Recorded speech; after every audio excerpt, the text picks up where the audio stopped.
परम गुरु निर्ग्रहदेव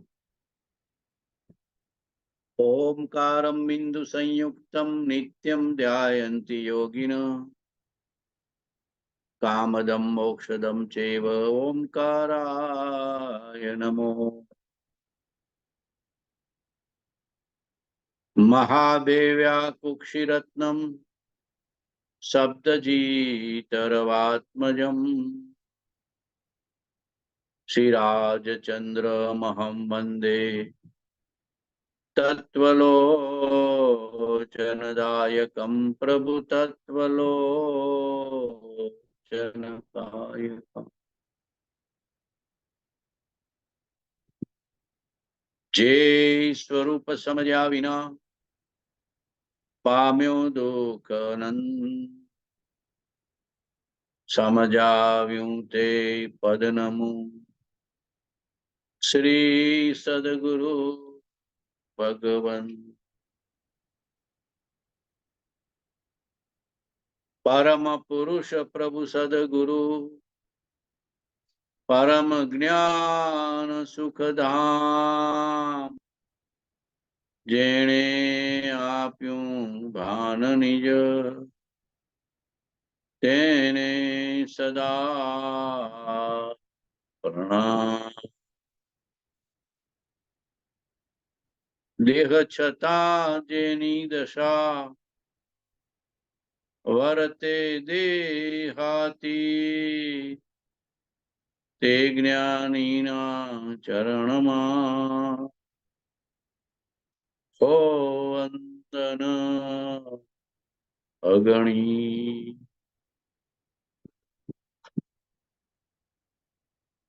અનંત તીર્થંકરો અને જીન શાસનના અનુગ્રહથી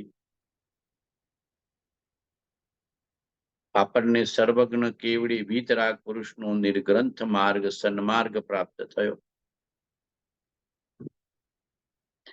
કંઈક પૂર્વનું પુણ્ય ને ભાગ્ય હોય તો મનખો અવતાર, સર્વજ્ઞ વીતરાગનું શાસન, સત્પુરુષનો જોગ, જ્ઞાનીનો સમાગમ, સત્પુરુષની સેવા અને સાનિધ્યની પ્રાપ્તિ થાય. ઘણા પુણ્ય હોય ત્યારે સત્પુરુષની સેવા સાનિધ્ય અને સમાગમની પ્રાપ્તિ થાય.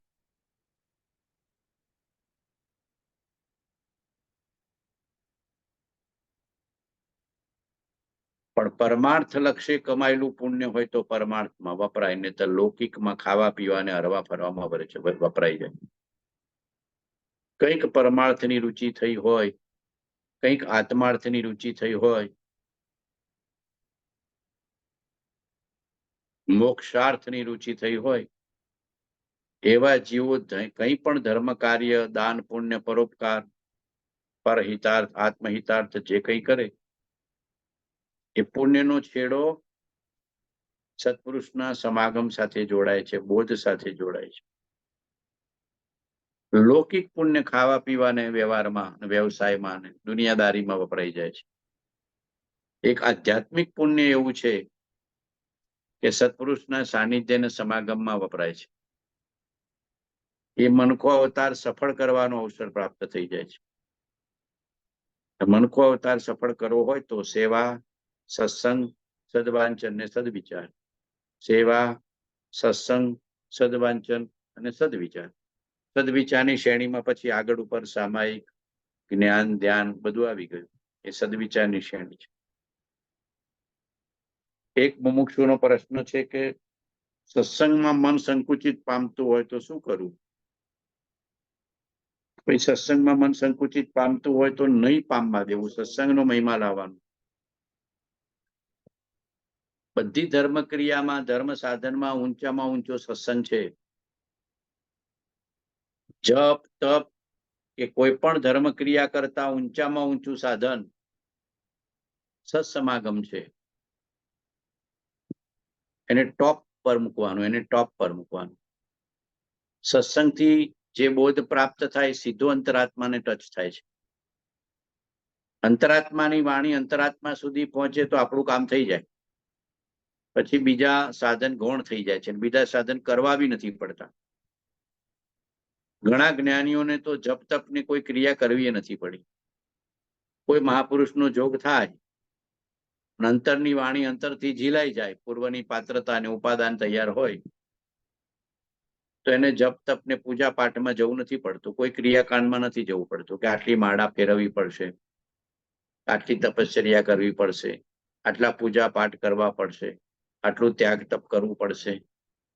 એવું સંકિત પામનારને કઈ લાગુ પડતું નથી. એ બધું વ્યવહાર પક્ષમાં જતું રહે છે. પરમાર્થ પક્ષમાં તો સેવે સદગુરુ ચરણ ને ત્યાગી દઈ નિજ પક્ષ, પામે તે પરમાર્થને નિજ પદનો લે લક્ષ, સ્વચ્છંદ મત આગ્રહ તજી વર્તે સદગુરુ લક્ષ, સમકિત તેને ભાખ્યું કારણ ગણી પ્રત્યક્ષ. એટલે મોક્ષ માર્ગના બધા સાધનોમાં ટોપ ઉપર સત્સંગને મૂકવાનું. સૌથી સર્વોત્તમ મહાત્મા કૃપાળુદેવે પાને પાને ગાયું હોય ને પોતે પણ પોતાના માટે ઈચ્છ્યું હોય તો સત્સમાગમ. કોઈ પણ મહાપુરુષ, પછી કૃપાળુદેવ હોય, બાવજી હોય કે અન્ય જેટલા પણ સત્પુરુષો થયા છે, એ બધાએ ટોપમાં ટોપ સાધન, ઉત્તમમાં ઉત્તમ સાધન સત્સમાગમને ગણ્યું છે. ડાયરેક્ટ આત્મા સાથેનું ડાયરેક્ટ કનેક્શન પ્રાપ્ત કરવું હોય તો મહાપુરુષોનો સમાગમ, સત્પુરુષનો સમાગમ, સત્પુરુષનું સાનિધ્ય, સત્પુરુષની સેવા. અમુક પ્રકારના અંતરાય કર્મ તો સત્પુરુષની સેવાથી જ ટળે, બાકી નો ટળે. જે વૈયાવચ મૂક્યું છે ને, એ સત્પુરુષની સેવાને વૈયાવચથી અમુક પ્રકારના અંતરાય કર્મ, અસાધનાના કર્મ, જ્ઞાનીની વિરાધનાના કર્મ, એ સેવા વિના ના તૂટે. ગમે તેટલું આંખ બંધ કરીને ધ્યાન કરો કે માળા કરો તો ના તૂટે. એવો નિયમ છે. આંખ બંધ કરીને ગમે તેટલી માળા અને ધ્યાન કર્યા જ કરો તો એ જે અસાધનાનું કર્મ હોય, વિરાધનાનું કર્મ હોય, ઘણા પ્રકારના અંતરાય કર્મ હોય, મોહનીય કર્મ હોય, એ સત્પુરુષની સેવાથી, વિનયથી ને વૈયાવતથી તૂટે. સત્પુરુષની સેવાથી, વિનય ને વૈયાવતથી તૂટે. અને પછી એ સેવા, વિનય ને વૈયાવૃત્તિ સાથેનો સમાગમ મળે, બોધ મળે. એને કૃપાળુદેવની ભાષામાં હણે બોધ વિતરાગતા અચૂક ઉપાય આમ. એટલે કૃપાળુદેવે પાને પાને સત્સમાગમનો મહિમા ગાયો છે કે સત્સમાગમ મળે તો ટોપ એને ગણવાનું. અચિંત્ય તુજ મહાત્મનો નથી પ્રફુલ્લિત ભાવ, અંશ ન એકી સ્નેહનો ન મળે પરમ પ્રભાવ. તો મોટા ભાગના સત્પુરુષો જેને વર્તમાન કાળમાં સંકિતની પ્રાપ્તિ કરી છે, એ મહાપુરુષના સાનિધ્યથી, સેવાથી ને સત્સમાગમથી પ્રાપ્તિ કરી છે. આ તો બરાબર સમજી જવાનું. ત્યાં જપ તપ ને બધી પુણ્યની ક્રિયાઓ ગૌણ કરી દેવાની. એટલે જ બીજી કઈ બી આપણે પૂજા પાઠની ક્રિયાઓ કે જપ તપની ક્રિયાઓ મુખ્ય કરીએ છીએ, ગૌણ કરી દેવાની. આટલી માળા ફેરવું તો થાય, અને આટલું આમ ગોખવું તો થાય, ને આટલી તપશ્ચર્યા કરવું તો થાય, ને એવું કાંઈ ગોખવાની નથી, સમજવાની જરૂર છે. મોક્ષ માર્ગમાં કાંઈ ગોખવાનું નથી, સમજીને વિચારીને આરાધવાનું છે. કશું ગોખવાનું નથી, કોઈ પોપટિયા થવાનું નથી. સાંભળો, સમજો, વિચારો, અંતર્મુખ થઈને અનુભવો. સાંભળો, સમજો, વિચારો, તત્વ વિચારમાં જાઓ અને ઊંડા ઉતરીને અનુભવો. જ્યાં સુધી અનુભવ જ્ઞાન પ્રાપ્ત ન થાય ત્યાં સુધી બધું બૌદ્ધિક જ્ઞાન છે. આ બી સમજણમાં રાખવું. ને ગમે તેટલું બુદ્ધિથી જાણીએ તો અનુભવ જ્ઞાન નથી ત્યાં સુધી છેડો આવવાનો નથી સંસારનો. આ બી બરાબર સમજી જવાનું. એટલે સંકિત પામવા માટે, એ મોક્ષ માર્ગ પામવા માટે સૌથી ઊંચામાં ઊંચું સાધન, ટોપ પ્રાયોરિટી સત્સંગ. એટલે ત્યાં મનને સંકુચિત કરવાનું નહીં, પછી બીજા બધા સાધન ગૌણ કરી દેવાના. કે મહાપુરુષનો સમાગમ મળે એ દિવસે જપે ના થાય ને તપે ના થાય ને કોઈ વ્યવહારિક ધર્મ ક્રિયા ના થાય તો પણ કઈ ગભરાવાનું નહીં, ડરવાનું નહીં કે આજે મારે પૂજા પાઠ રહી ગયા, આજે મારે પ્રતિક્રમણ કરવાનું રહી ગયું, આજે મારે સામાયિક કરવાનું રહી ગયું, આજે મારે માળા ફેરવવાની રહી ગઈ, આજે મારે એકાસણા કે આબેલ કે બેસણા કરવાના રહી ગયા. કાંઈ નહીં. સત્સમાગમ મળ્યો એટલે ટોપ. એમાં બધા સાધન સમાય. કર્મનો ક્ષય, મોહનો ક્ષય, વિભાવનો ક્ષય, વિકારનો ક્ષય, અહંકારનો ક્ષય, અજ્ઞાનનો ક્ષય, એ બધું મહાપુરુષના સમાગમથી થાય છે. માટે ત્યાં મનને સંકુચિત નહીં કરવું, પણ મનને દ્રઢ કરવાનું. સંકુચિત નહીં કરવાનું, પણ શું કરવાનું? મનને દ્રઢ કરવાનું કે તને પરમાર્થમાં જે પ્રાપ્ત કરવું છે એ સત્સમાગમ વિના પ્રાપ્ત થાય એવું નથી. પછી તો સત્સંગનો જે મહિમા કૃપાળુદેવે ગાયો છે એમાં મુખ્યપણે 609 પત્ર બધા વાંચ્યો. આમ તો પાને પાને ગાયો છે, આમ તો પાને પાને ગાયો છે. પણ સત્સંગ કેવી રીતે કરવો, કોનો કરવો, સત્સંગમાં ક્યાં ક્યાં ભૂલ થાય છે, કેવી રીતે ભૂલ સુધારાય, એવા લગભગ 13 મુદ્દા 609 પત્રમાં કૃપાળુદેવે લીધા છે. 609 પત્ર વાંચો, એના પર આપણે એક પર્યુષણના સમાગમ પણ લીધા છે. એટલે કોઈને 609 પત્ર વાંચવો હોય તો વાંચો બી ખરો, વિચારો બી ખરો, સત્સંગ કેવી રીતે કરવો એનો પણ લક્ષ્ય કરવો, સત્સંગમાં ક્યાં ક્યાં ચૂક થાય છે એનો પણ લક્ષ્ય કરવો. તો 609 પત્ર બધા વાંચજો, વિચારજો તો સત્સંગનો મહિમા આવશે. કે ભગવાને તો કૃપાળુદેવ ભગવાને તો કે બાવજી ભગવાને તો પાને પાને સત્સમાગમનો જ મહિમા ગાયો છે. એટલે ત્યાં મનને સંકુચિત નહીં કરવા. અમે તો જે મહાપુરુષોના જીવન ચરિત્ર વાંચ્યા છે એ લોકોએ બધાએ ધર્મક્રિયાને કે જપ તપને ગૌણ કરીને મહાપુરુષના સમાગમને ટોપ ઉપર લીધું છે.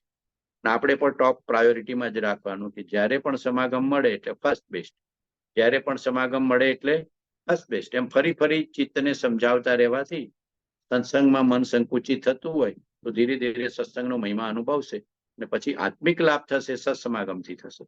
પછી મહાપુરુષનું વિનય મળે, વૈયાવત મળે, સેવા મળે, સાનિધ્ય મળે. એ પણ આપણું પૂર્વિત ભાગ્ય ગણવાનું કે કંઈ પૂર્વિતનું ભાગ્ય છે અને કંઈક ઉપાદાનની યોગ્યતા છે તો મહાપુરુષના સમાગમથી જે બોધ લેવાનો છે આપણે લઈ શકીએ છીએ. સત્પુરુષના સમાગમ વિના કોઈ પણ જીવને સંકિતની પ્રાપ્તિ થતી નથી.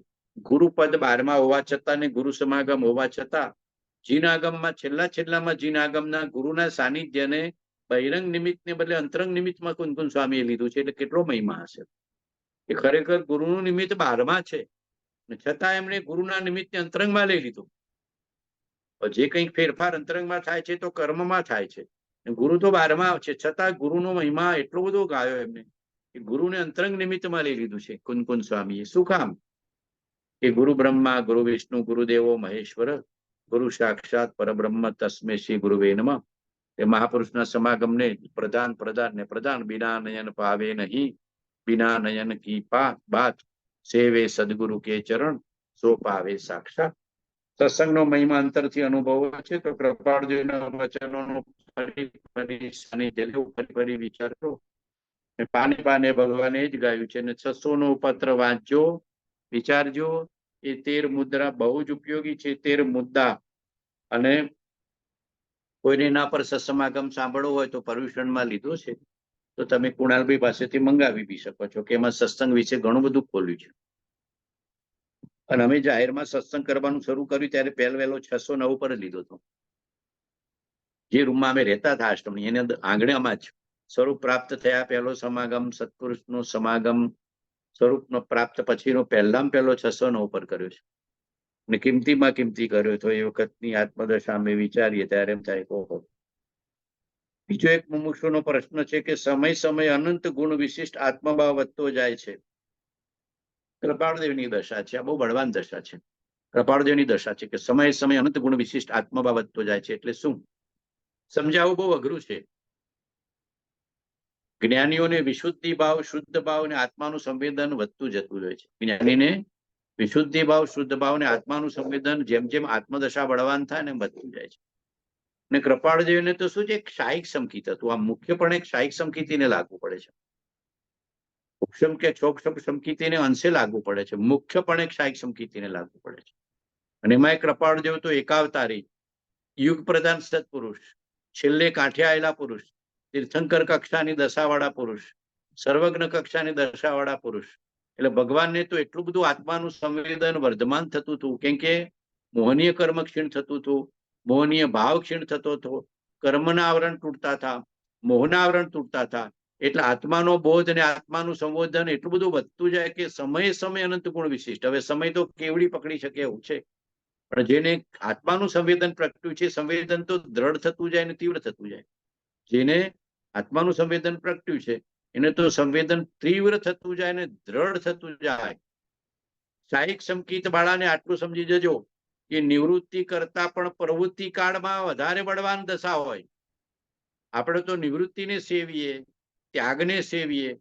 શાહિક સંકિત વાળો પ્રવૃત્તિમાં બેઠો હોય, નોકરી ધંધા પર બેઠો હોય, કે ગાદી તકીએ બેઠો હોય, કે મહેલમાં બેઠો હોય, કે ચક્રવર્તીનું રાજ ચલાવતો હોય તો એની એકદમ આત્મદશા બળવાન થઈ જતી હોય છે.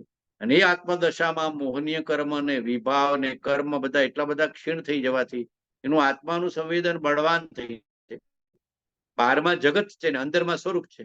12માં જગત વ્યવહાર છે, બારમાં લોક વ્યવહાર છે, બારમાં વ્યવસાય છે, બારમાં આજીવિકાની પ્રવૃત્તિ છે, કે બારમાં ગ્રસ્તપણાની પ્રવૃત્તિ છે, છતાં અંતરંગ ત્યાગ, અંતરંગ વૈરાગ્ય, અંતરંગ બોધ, અંતરંગ જાગૃતિ, અંતરંગ પ્રતીતિ એટલી બધી બળવાન હોય છે કે એને પ્રવૃત્તિમાં પણ સ્વરૂપ હાજરા હજુર જણાય છે, હાજરા હજુર જણાય છે.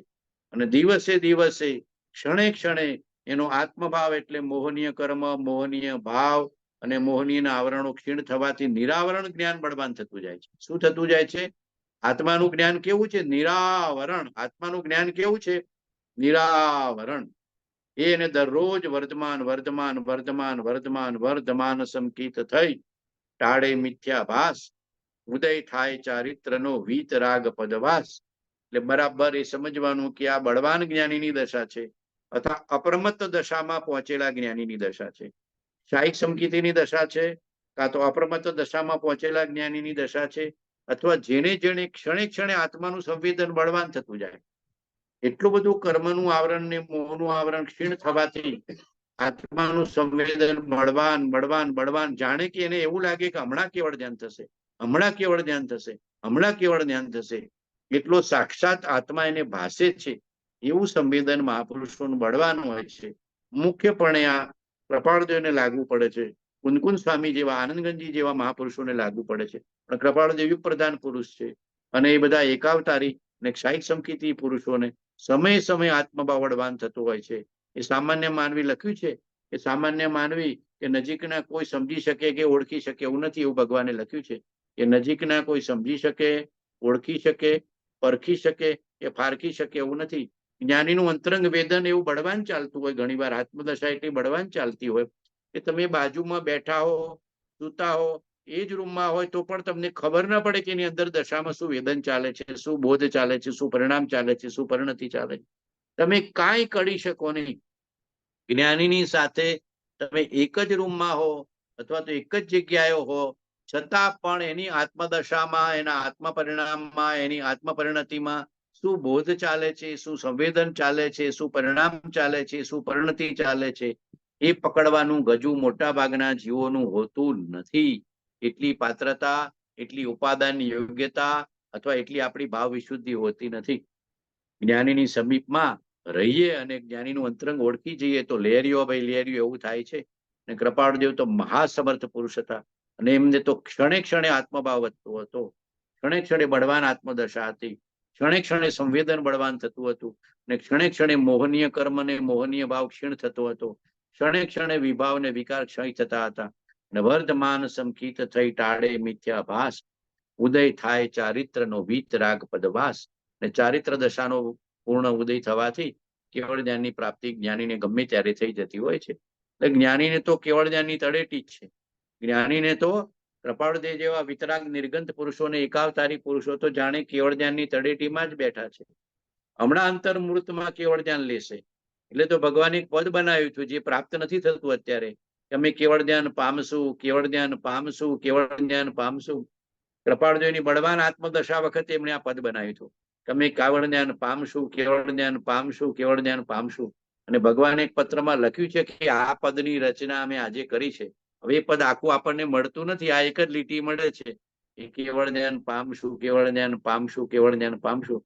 તો આવા કેવડી તુલ્ય, તીર્થંકર તુલ્ય, વિતરાગી નિર્ગંત પુરુષોનો આપણને જોગ મળ્યો છે. એના વચનનો આશય ને વચનનો બોધ આપણે પકડવાનો પ્રયત્ન કરવો. અંશ પણ પ્રાપ્ત થાય તો ધીરે ધીરે પૂર્ણ થાય એવો છે. થોડોક બી અંશ આપણા હાથમાં આવી જાય, એક જ દે ચિનગારી. કૃપાળદેવને આટલું જ કહેવાનું, એક જ દે ચિનગારી મહાનલ, એક જ દે ચિનગારી. તારી પાસે જ્ઞાનનું, ધ્યાનનો, વિવેકનો, વૈરાગ્યનો, વિતરાગતાનો, સ્વરૂપનો, સંવેદનનો જે બોધ હતો, જે અનુભવ હતો, એનો અંશ પણ મને આપ. અને એક ચિનગારીનો અંશ આવશે તો પ્રજ્વલિત થતા થતા થતા થતા થતા જેમ છાણું સળગે અને પછી સળગતા સળગતા આખું છાણું અગ્નિમય થઈ જાય છે. છાણું સળગવાનું શરૂ થાય પછી ધીરે ધીરે આખું છાણું અગ્નિમય થઈ જાય છે. એમ ધીરે ધીરે ધીરે ધીરે ધીરે સંવેદન વધતા વધતા વધતા આખું સંવેદન આત્મામાં પ્રવાહિત થઈ જાય છે, આત્મામાં બોધિત થઈ જાય છે, આત્મામાં પ્રવાહિત થઈ જાય છે. આખો આત્મા જ્ઞાનથી, ધ્યાનથી, વિવેક, વૈરાગ્યથી થઈ જાય છે. એમાં પછી મોહનીના આવરણ આડા આવે, વિભાવના આવરણ આડા આવે, કર્મના આવરણ આડા આવે, અંતરાયના આવરણ આડા આવે, બધો સંસારના ઘણા બધાના કાર્યોના આવરણ આવે, છતાં મહાપુરુષો, શાહી સમકીતી પુરુષો દરેક સ્થિતિમાં સાવધાન છે, સાવધાન છે, સાવધાન છે, સાવધાન છે. શાહી સમકીતીની દશા એટલી સમજવાની કે ચક્રવર્તી હોય તો પણ ચક્રવર્તીના રાજમહેલમાં પણ એ કર્મની નિર્જરા એક મુનિ જંગલમાં રહેલા કરતા વધારે કરતા હોય. શાહી સમકીતી હોય અને મહેલમાં બેઠા હોય, ગાદી લખી બેઠા હોય, અને એક જંગલમાં સાધુ બેઠા હોય ગુફામાં, એના કરતા વધારે કર્મની નિજરા એ મહેલમાં બેઠેલો શાહી સમકીતી જીવ કરી શકે. આવું જૈન આગમને પણ કહેવું પડ્યું છે કે શાહી સમકીતીની દશા કંઈક ઓર જ છે. શાહી સમકીતીની દશા, એકાવતારી પુરુષોની દશા, અપ્રમત્ત જ્ઞાનીઓની દશા કંઈક ઓર છે. એ સામાન્ય જીવો સમજી શકતા નથી. એટલે કૃપાળુદેવની અંતરંગ દશા સમજવા માટે આપણી ઘણી બધી યોગ્યતા, પાત્રતા, ઉપાદાન, ભાવ શુદ્ધિ, ભાવ શ્રદ્ધા, ભાવ શરણાગતિ, ભાવ સમર્પણ હશે તો કૃપાળુદેવ ધીમે ધીમે ધીમે ધીમે આપણી લાયકાત વધવાથી જ સમજાય એવા છે. પણ એટલું સમજવાનું કે કૃપાળુદેવ સમય સમય આત્મસંવેદનમાં છે, અને સમય સમય સંવેદન એમનું તીવ્ર થતું જાય છે. સમય સમય આત્મસંવેદનમાં છે, આત્મા અનુભવમાં છે, અને સમય સમય એમનું સંવેદન અનુભવ દશા બળવાન થતી જાય છે. એ સામાન્ય જીવો પરખી શકતા નથી. એને કહેવાય વર્ધમાન સમકીત થઈ ટાળે મિથ્યાભાસ, ઉદય થાય ચારિત્રનો વીતરાગ પદવાસ. દર્શન મોહ વ્યતીત થઈ ઉપજ્યો બોધ જે, દેહ ભિન્ન કેવળ ચૈતન્યનું જ્ઞાન જો, તેથી પ્રક્ષીણ ચારિત્ર મોહ વિલોકીએ, વર્તે એવું શુદ્ધ સ્વરૂપનું ધ્યાન જો. અપૂર્વ અવસર એવો ક્યારેય આવશે, ક્યારેય થઈશું બાહ્યાંતર નિર્ગંથ જો, સર્વ સંબંધનું બંધન તીક્ષ્ણ છેદીને, વિચર સુકવા મહત પુરુષને અંતજો. ધીરે ધીરે સમજાયું છે. પછી કોક વાર પ્રત્યક્ષમાં એ પ્રશ્ન લઈશું તો પાછા લઈશું એના પર, જેટલા ખુલાસા થાય એટલા ઓછા છે. પછી બીજો પ્રશ્ન છે એ જ મુમુક્ષુનું નો કર્મ એટલે શું? હમણાં શરૂઆતમાં જ કહી દીધું. આ ખોખું વળગ્યું છે ને, નો કર્મ કહેવાય. કર્મ જે માધ્યમથી ભોગવાય, 8 કર્મ જે માધ્યમથી ભોગવાય એનું નામ નો કર્મ. 8 કર્મ છે ને, જ્ઞાનાવર્ણીય, દર્શનાવર્ણીય, મોહનીય, અંતરા, આયુનામ, ગોત્ર અને વેદ, એ જે નિમિત્તોથી ભોગવાય છે એમાં સૌથી નજીકનું નિમિત્ત શરીર છે. પછી તમારું સગા ને વાલા ને આંખેથી દેખાય બધા પદાર્થો, તમારા મોજ શોખના ને ભોગના પદાર્થો, તમારું દુકાન ને મકાન ને ફઈ ને સગા ને સંબંધી બધું નો કર્મમાં આવી જાય. શરીર છે બદ્ધ નો કર્મ છે. શરીર છે બદ્ધ નો કર્મ છે. આત્મા સાથે તાણાવાણાની જેમ જોડાયેલું કર્મ ભોગવવાનું દ્વાર. આત્મા સાથે તાણાવાણાની જેમ જોડાયેલું એટલે જેમ દૂધ ને પાણી એક થઈ ગયા છે એમ દેહ ને આત્મા એક થઈ ગયા છે. સમજવા માટે, જેમ દૂધ ને પાણી છે જુદા પદાર્થો, પણ બેમ દૂધમાં પાણી નાખ્યું હોય તો એકમેક જણાય છે, એમ દેહ ને આત્મા એકમેક જણાય છે. પણ આત્માની સાથે જે કર્મના આવરણો છે એ ભોગવવા માટેનું દ્વાર એ દેહ છે. સૌથી વધારે જીવ દેહ દ્વારા, નો કર્મ દ્વારા ભોગવે છે. તો કર્મ ભોગવવાનું નજીકનું નિમિત્ત શરીર, 5 ઇન્દ્રિયનું પૂતળું, પંચ મહાભૂતનું પૂતળું, પૂતગલનું પૂતળું, અને પછી જેટલા શરીરના સંબંધો છે એ બધા નો કર્મ આવે. અને શરીર દ્વારા તમે જે કંઈ સાતા સગવડો, દુકાનની, મકાનની, ઓફિસની, ફર્નિચરની, કે જે કંઈ સગવડો ભોગવો છો એ બધું નો કર્મમાં આવે. આંખેથી તમને જેટલું દેખાય બધું નો કર્મ, એ બધું અબદ્ધ નો કર્મ કહેવાય. એ અબદ્ધ એટલે જોડાયેલું નથી આત્મા સાથે. અને શરીર છે બદ્ધ નો કર્મ. આટલું સમજી જવાનું કે શરીર છે બદ્ધ નો કર્મ, આત્મા સાથે એકદમ સજ્જડ જોડાઈ ગયેલું છે, અને બાકીનું બધું અબદ્ધ નો કર્મ છે. શરીરના બધા સંબંધો અને શરીરના સાતાના સાધનો, શરીરના બધા સંબંધો અને શરીરના બધાના સાતાના સાધનો, આ બધું તમારું એમાં આવી ગયું. તમારી સુખવડની સામગ્રી, સગવડની સામગ્રી કે સાતાની સામગ્રી બધી અબદ્ધ નો કર્મમાં છે. પછી નો કર્મનો વિષય આગમથી તમારે વધારે સમજવો.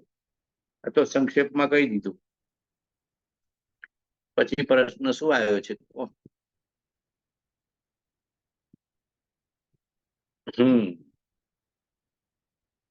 ચાર ભાવનાઓ પર એક પ્રશ્ન આવ્યો છે. શું સમજણથી સર્વ જગત ઉપર નિર્વેર બુદ્ધિ આવે? મૈત્રી ભાવ માટે. પ્રશ્ન તો બહુ લાંબો છે કે શું સમજણથી સર્વ જગત ઉપર નિર્વેર બુદ્ધિ આવે? મૈત્રી ભાવ માટે. શું સમજણથી ગુણગ્રાહી દ્રષ્ટિ આવે અને તે ગુણને હોય તેથી મોટો જોવાની દ્રષ્ટિનો વિકાસ કરવા શું કરવું? પ્રમોદ ભાવ માટે. શું સમજણથી બીજાના દુઃખને પોતાના દુઃખ સમાન સમજીને દૂર કરી શકાય કે ઉપાય વિચારી શકાય? કરુણા ભાવ માટે. અને બીજાના દોષ પ્રત્યે અદ્વેષ બુદ્ધિ કેમ આવે? ઉપેક્ષા ભાવ માટે. સુકેતુભાઈ પ્રશ્ન લખીને મોકલ્યા છે. મૈત્રી, પ્રમોદ, કરુણા અને માધ્યસ્થ, આ 4 ભાવનાઓ મોક્ષ માર્ગમાં સમજાય છે. અનંતાનુબંધી કશાયને મોડો પાડવો હોય તો 4 ભાવનાઓ ભાવી જ પડે. તત્વ વિચારથી, આત્મવિચારથી મિથ્યાત્વ મોડું પડે છે. મહાપુરુષના સમાગમથી મિથ્યાત્વ મોડું પડે છે. અને 4 ભાવનાથી અને 12 ભાવનાથી અનંતાનુબંધી કશાય મોડી પડે છે. આ બેઝ છે. જે મહાપુરુષો આપણને તત્વજ્ઞાન કે આત્મજ્ઞાનનો બોધ આપે છે, એને પરિણમન કરવા માટે 4 ભાવના અને 12 ભાવના, એ વિના પરિણમન થતું નથી. 4 ભાવના એ 12 ભાવના વિના આત્મભાવના પરિણમતી નથી. આટલું લખી રાખવાનું. 4 ભાવના કે 12 ભાવના, વૈરાગ્યની 12 ભાવના એ પૂતગલ સાથે જોડાયેલી છે. કે પૂતગલ જે આપણને ભોગવવામાં આવે છે એમાં 12 ભાવના પાકી કરેલી. વિષય પ્રત્યેને પૂતગલિક વિષય પ્રત્યેનું આકર્ષણ ને રાગ તૂટી જાય. તો પૂતગલના વિષયને રાગનું આકર્ષણ તોડવા માટે 12 ભાવના છે. અને અન્ય જીવો પ્રત્યે, અન્ય જીવો પૂતગલ નથી, એનું શરીર પૂતગલ છે, પણ અંદરમાં તો જીવાત્મા ખરો કે નહીં? હવે જીવાત્મા સાથેના વ્યવહારમાં આપણે રાગદ્વેષ કર્યા કરીએ છીએ. મૈત્રીનો ભાવ, પ્રમોદનો ભાવ, કરુણાનો ભાવ, મધ્યસ્થનો ભાવ નથી રહેતો. આપણે આપણને અનુકૂળ વર્તે ત્યાં સુધી રાગ કરીએ છીએ. આપણને થોડા બી પ્રતિકૂળ વર્તે આપણે દ્વેષ કરીએ. ઇવન ઘરના હોય કે નજીકના સગાવાલા હોય કે નજીકના મિત્ર હોય કે સાધર્મી કે મુમુક્ષુ હોય તો પણ આપણે રાગ દ્વેષ કર્યા વિના રહી શકતા નથી. તમારા પરિણામને સૂક્ષ્મપણે જોજો તો આપણે કોઈને કોઈ પ્રકારે અનુકૂળ નિમિત્ત પ્રત્યે રાગ કરીએ છીએ, પ્રતિકૂળ નિમિત્ત પ્રત્યે દ્વેષ કરી નાખીએ છીએ. અને આ રાગ દ્વેષના કારણે અન્ય જીવો પ્રત્યે જે મૈત્રીનો ભાવ, પ્રમોદનો ભાવ, કરુણાનો ભાવ, મધ્યસ્થતાનો ભાવ આવવો જોઈએ, આવતો નથી. એટલે રાગ દ્વેષને જીતવા હોય, મોહનીય રાગદ્વેષ એટલે મોહનીય, મોહનીય કર્મને જીત્યા વિના કોઈ પણ જીવને સંકિત થતું નથી. રાગદ્વેષ જશે ક્યારે? કે અન્યના દોષ દેખાતા બંધ થશે. તો દોષ દેખાતા બંધ થશે તો ગુણ દેખાશે. મોટામાં મોટી ભૂલ શું થાય છે આપણને? આપણા અવગુણ નથી દેખાતા પણ બીજાના અવગુણ તરત દેખાય. આપણા વાણી વિચાર વર્તનમાં ક્યાં ભૂલ થાય છે નહીં દેખાય. આપણું મુખ અરીસામાં નહીં દેખાય પણ તરત બીજાનું મુખ તરત દેખાશે. વિચાર, વર્તન, પ્રવૃત્તિ એનું જે છે બધું ખબર પડી જશે. આપણી જાતને આપણે સર્ટિફિકેટ નહીં આપીએ પણ બીજાને તરત સર્ટિફિકેટ આપી દઈશું કે આ માણસ આવો છે, તેવો છે, ઢીકણો છે, ફલાણો છે. આના હિસાબે આપણે ઘણા બધા મોહનીય કર્મથી બંધાઈ છીએ. એટલે પરમ કૃપાળુ દેવે કીધું છે કે પર નિંદાને સબળ પાપ માનવું, પર દોષ દર્શનને સબળ પાપ માનવું, પર ગુણને જોવા ને સ્વદોષને જોવા. જો સંકિત જલ્દી મેળવવું છે તો પરના ગુણ ને સ્વના દોષ, પરના ગુણ અને સ્વના દોષ. અને કદાચ કોઈ એવું ગુણવાન ન જીવ હોય તો આત્મા તો છે કે નહીં, અંદરમાં ભગવાન તો છે કે નહીં, તો આત્મા રૂપે જુઓ, ભગવાન રૂપે જુઓ તોય આપણું કર્મ પાતળું પડી જશે. દરેક જીવને આત્મા રૂપે અને ભગવાન રૂપે જોશો તો એના દોષ દેખાતા બંધ થઈ જશે. આપણને તો આત્મા રૂપે, ભગવાન રૂપે કે પરમાત્મા રૂપે દેખાતા જ નથી. ખોખા રૂપે જ આખું જગત દેખાય છે. આ ખોડિયાને સત્ય માની લીધું છે અને એ ખોડિયા સાથેનો જે વાણી વિચાર ને વર્તનનો વ્યવહાર છે એને જ આપણે સાચું માની લીધું છે કે ભાઈ આવું બોલ્યો ને આવું વર્ત્યો ને આવું વિચાર્યું ને આવું કર્યું ને આવું ઠીકણું કર્યું એટલે આ જીવાવો ને આ જીવાવો. એમ આપણે બધા એ બહારના વાણી વિચાર વર્તન ને પ્રકૃતિના દોષથી બંધાઈ જઈએ છીએ. એટલે કૃપાળુદેવે જીવા માટે 4 આજ્ઞા 301 પત્રમાં આપી. જગત આત્મરૂપ માનવામાં આવે, જ્યાં જોવો તે આત્માને પ્રદાન કરીને જોવું અને જીવ માત્રમાં આત્મા જોવાની દ્રષ્ટિ કેળવવી. જગત આત્મરૂપ માનવામાં આવે, જે થાય તે યોગ્ય જ માનવામાં આવે. બધું વ્યવસ્થિત છે પ્રારબ્ધ અનુસાર, કુદરતના નિયમ અનુસાર, કર્મના નિયમ અનુસાર, નિયતિના નિયમ અનુસાર, બધું પુણ્ય પાપ અનુસાર અને દ્રવ્ય ક્ષેત્ર કાળ ભાવની યોગ્યતા અનુસાર બની રહ્યું છે. તું એમાં કરતાપણું કાઢી નાખ. જે થાય તે યોગ્ય જ માનવામાં આવે. તારું કરતાપણું ને અહમપણું કાઢી નાખ. પરના દોષ જોવામાં ના આવે. આ અઘરામાં અઘરી કન્ડિશન ભગવાને મૂકી દી છે. પરના દોષ તો કાયમ જોવામાં આવે. સાહેબ આ કાઢી નાખો. પરના દોષ કાયમ જોવામાં આવે. પરણ્યા હોય તો તમને પૂછ્યું કે તમારા ઘરવાળાના દોષ દેખાય છે કે નહીં? તો કે સાહેબ દેખાય જ છે. આખો દાડો હાથે ને હાથે જ છે. હાથે હાથે જે વધારે રહેતા હોય એના દોષ વધારે દેખાય, પછી બાજુમાં પડોશી ના દેખાય, પછી સોસાયટીમાં રહેતા હોય એના દેખાય, પછી સગાવાલા તમારા મીટિંગમાં ભેગા થાય એમાં દેખાય. એમને એમ સંસારનો વિસ્તાર થયા કરતો હોય છે. તો જે નજીકમાં 24 કલાક રહેતા હોય ને એનો દોષ સૌથી વધારે દેખાતો હોય. પહેલા ત્યાં દ્રષ્ટિ બદલી નાખો કે મારા ઘરમાં ઋણાનુબંધે સમીપમાં જે જીવ આવ્યો છે, ગમે તેવું બોલે, લડે, વર્તે, દોષ નહીં જોવું, એના ગુણ ગાઈશ કે તમે છો તો મારું કામ સહેલું થઈ જાય છે. આટલું કહેવાનું બે હાથ જોડીને, હે સેજલબેન, તમે છો તો મારું ઘણું કામ ઘરનું સહેલું થઈ જાય છે. મારી રસોઈ બનાવી દો છો, છોકરાને હાચવી લો છો, ઘરનાને હાચવી લો છો, સમાજને હાચવી લો છો, મને હાચવી લો છો, મારા ઓફિસના ટાઈમને હાચવી લો છો. તો બહેનોના ઉપકારને વેદી લેવો, બહેનોના ઉપકારને વેદી લેવો. મોટે ભાગે પુરુષો પોતાના અહંકારના કારણે બહેનોના ઉપકારને વેદી શકતા નથી. એટલે એ રાગ અંદરમાં પડ્યો હોય છે. એ રાગ શેનો? માનનો રાગ છે. આપણા પુરુષપણાનો એક રાગ હોય છે કે અમે પરણીને આયા અને અમે કમાઈને ઘરને હાચવીએ છીએ, અમે પરણીને લાયા અને અમે કમાઈને ઘરને ચલાવીએ છીએ. આવો એક પુરુષપણાનો અહંકાર અનાદિકાળનો જીવમાં ચાલ્યા કરે છે. ત્યારે એ સામેના જીવનો ઉપકારને વેદવો કે મારા કેટલાય કાર્યો ઘરની વ્યક્તિ સાચવી લે છે. મારો ઓફિસનો ટાઈમ, મારા ખાવા પીવાનો ટાઈમ, પછી રસોડું, છોકરા છૈયા, એનું ભણવાનું, મહેમાનો, આવતા જતા વ્યક્તિઓ, સમાજ, કેટલું બધું એ લોકો સાચવી લે છે. આપણે ખરેખર વિચારતા નથી.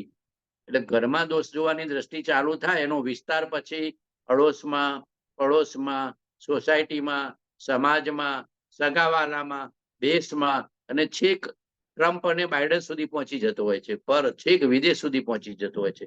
વિસ્તાર થતા થતા થતા થતા થતા થતા થતા પણ ઘરથી શરૂઆત કરવાની કે ગમે તેવી સ્થિતિ આવે, ગુણ જોઈશ, દોષ નહીં. આમ પહેલા તમે નક્કી કરો. નગીનભાઈ સાથે એમના પત્નીનો આટલો બધો વ્યવહાર હતો, કડવો વ્યવહાર, કર્કશ વ્યવહાર, પણ નગીનભાઈને એમના પત્ની માટે એક નેગેટિવ શબ્દ બોલતા મેં સાંભળ્યા નથી કોઈ દિવસ. એટલો બધો નજીકમાં રહ્યો, નિકટ પરિચયમાં રહ્યો, એટલી બધી સેવા કરી, વૈયાવત કરી, સમાગમ કર્યો, વિનય કર્યો, એમની સમીપમાં રહ્યો જેટલો મોકો મળ્યો એટલો. પણ એક પણ વાત એટલું કર્કશ અને વિપરીત પ્રતિકૂળ વર્તન સોક્રેટિસના વાઇફ જેવું પણ એક શબ્દ પણ એ પોતાની પત્ની માટે બોલ્યા નથી. ઉપકાર જ વેદ્યો છે, ઉપકાર જ વેદ્યો છે. ઋણાનુબંધ છે, તમારે ને મારે પૂરા કર્યા વિના છૂટકો નથી.